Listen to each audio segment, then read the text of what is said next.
নমস্কার বন্ধুরা, অমৃতার লাইফস্টাইলে সকলকে ওয়েলকাম।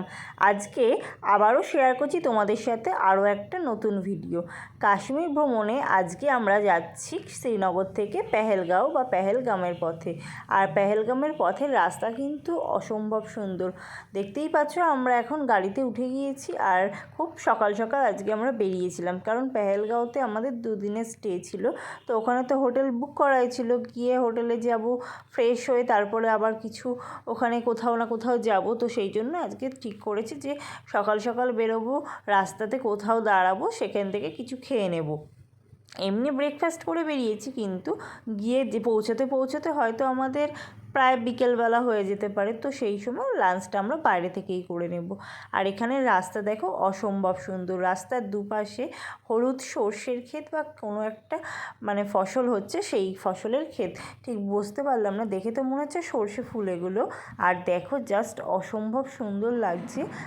একটা জায়গায় আমরা একটু দাঁড়িয়েছিলাম, তো সেখান থেকে একটা ছোট ক্ষেতের ছবি তুলেছিলাম। এরপর আমরা চলে এসেছিলাম আপেল বাগানে, যেটা কাশ্মীরে বিখ্যাত আপেল বাগান। তো আপেল বাগানে আমরা গিয়েছিলাম যখন, সেই সময় কিন্তু কোনো আপেল ছিল না, বাট ফুল ছিল, কারণ এই সেপ্টেম্বর মাসের দিকে গেলেই এই আপেলটা পাওয়া যায়।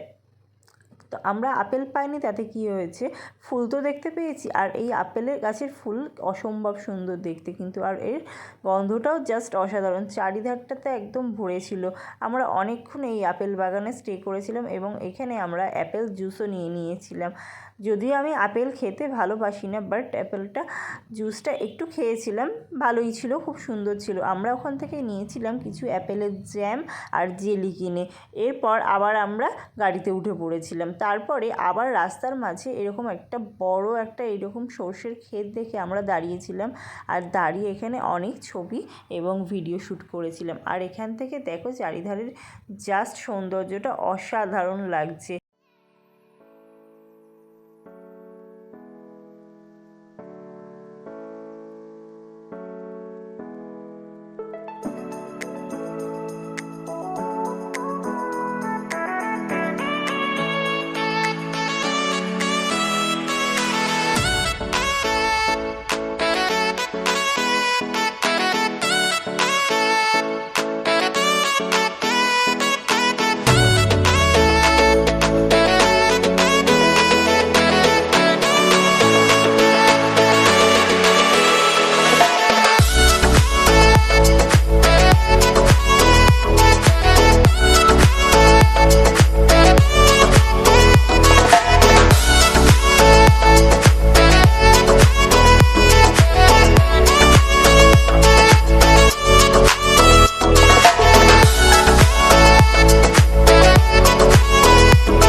পেহেলগামের এই সুন্দর ভিউ দেখতে দেখতে আমরা এখন এসে দাঁড়িয়েছি লিডার নদীর পাশে। আর এখানটা এত সুন্দর লাগছিল, পাশ দিয়ে লিডার নদী বয়ে যাচ্ছে। আমরা এখানে অনেকক্ষণ টাইম স্পেন্ড করেছিলাম। আর যে আমার কাছে দেখতে পাচ্ছ একটা খরগোশ, এই খরগোশটা কিন্তু ওখানকার স্থানীয় বাসিন্দারা নিয়ে ঘুরছে। তো 50 টাকা ওরা ঠিক চাইছে না, তোমরা নিয়ে যতক্ষণ ইচ্ছে ছবি তুলতে পারো, ভিডিও করতে পারো, আদর করতে পারো। তারপরে তোমরা সব কিছু করা হয়ে গেলে তাদের জিনিস তাদের কাছে আবার ফেরত দিয়ে দেবে, বিনিময়ে তোমার ইচ্ছে মতন যা খুশি তাই দিতে পারো। তো আমি ওনাদের 50টা টাকা দিয়েছিলাম, আর সেটাই উনি খুশি হয়ে নিয়েছিল, একবারও কিছু বলেনি মুখ ফুরে যে আরও কিছু দেওয়ার জন্য। আর এখানে সৌন্দর্য জাস্ট অসাধারণ। প্রত্যেকেই বসে আছে এই জায়গাটাতে, অনেকক্ষণ ধরে বসে আছে, আমরাও এখানে অনেকক্ষণ বসেছিলাম। আর এই লিডার নদীর জল প্রচণ্ড ঠান্ডা, এত ঠান্ডা যে পা বেশিক্ষণ রাখাই যাচ্ছিল না। তবু আমরা যেই সময় গিয়েছিলাম সেই সময় এখানে জল খুব একটা বেশি ছিলও না।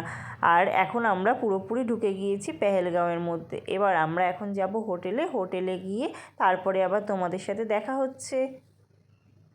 আমাদের হোটেলে যাওয়ার পথের রাস্তায় ঠিক ভিউটা কিন্তু এই রকম সুন্দর পড়ে, চারিধারে পাহাড় দিয়ে ঘেরা। আর দূর থেকে দেখা যাচ্ছে ছোট ছোট গ্রামের যে বাড়িগুলো, সেই বাড়িগুলো। আমরা কিন্তু হোটেলে ঢুকেও গিয়েছি, এখানে চেক ইন করে গিয়েছি।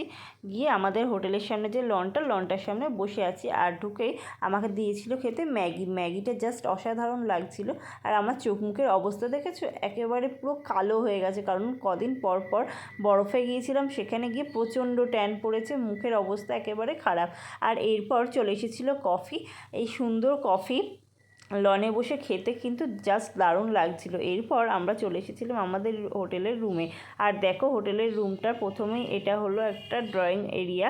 এখানে সবাই চাইলে খাওয়া দাওয়ার একসাথে খেতে পারবে। আর দেখো এখান থেকে বাইরের ভিউটা কত সুন্দর লাগছে। আর এরপরে চলো যাই আমাদের যে হোটেলের রুমটা, সেই রুমটা দেখাচ্ছি তোমাদেরকে। এই হলো আমাদের রুম। আর দেখো এখানে সুন্দর বেড দেওয়া আছে, একটা বড় ওপেন জানলা আছে। আর এখানে আছে একটা বাথরুমটাও খুব সুন্দর আর নিট অ্যান্ড ক্লিন ছিল একেবারে। আর সব কিছুর ব্যবস্থা জাস্ট অসাধারণ ছিল। তো আমাদের হোটেলটা ভীষণ পছন্দ হয়েছিল। এরপর আমরা হোটেলে ম্যাগি খেয়ে কফি খেয়ে আমরা একটু বেরিয়েছিলাম পেহেলগামের মার্কেটে ভিজিট করতে। পেহেলগামের মার্কেটটা কেমন সেটাও তো একটু দেখবার আছে না, তো যাই। আর পেহেলগাঁওতে না প্রচণ্ড ঠান্ডা ছিল, আমাদের জাস্ট কাঁপুনি দিচ্ছিল, এতটাই ঠান্ডা ছিল। তাহলে চলো আমরা এখন একটু পেহেলগাম মার্কেট থেকে ঘুরে আসি, সেখানে দেখি কেমন জিনিসের দাম। আর দেখো আমরা কিন্তু পেহেলগাম মার্কেটে কিন্তু ঢুকে গিয়েছি। এখান থেকে কিন্তু প্রচুর হোটেল এবং দোকানের শুরু, সব ধরনের হোটেল এখানে সব রকম বাজেটে পেয়ে যাবে তোমরা। তো চলো আমরা একটু ততক্ষণ মার্কেটটা ঘুরি, তাহলে তোমরা ভিডিওটা দেখতে থাকো। আর ভিডিওটা যদি তোমাদের ভালো লাগে অবশ্যই একটা লাইক, কমেন্ট অ্যান্ড সাবস্ক্রাইব করে দিও। খুব তাড়াতাড়ি আরও একটা নতুন ভিডিও নিয়ে আসছি তোমাদের কাছে। আজকের মতন তাহলে টাটা।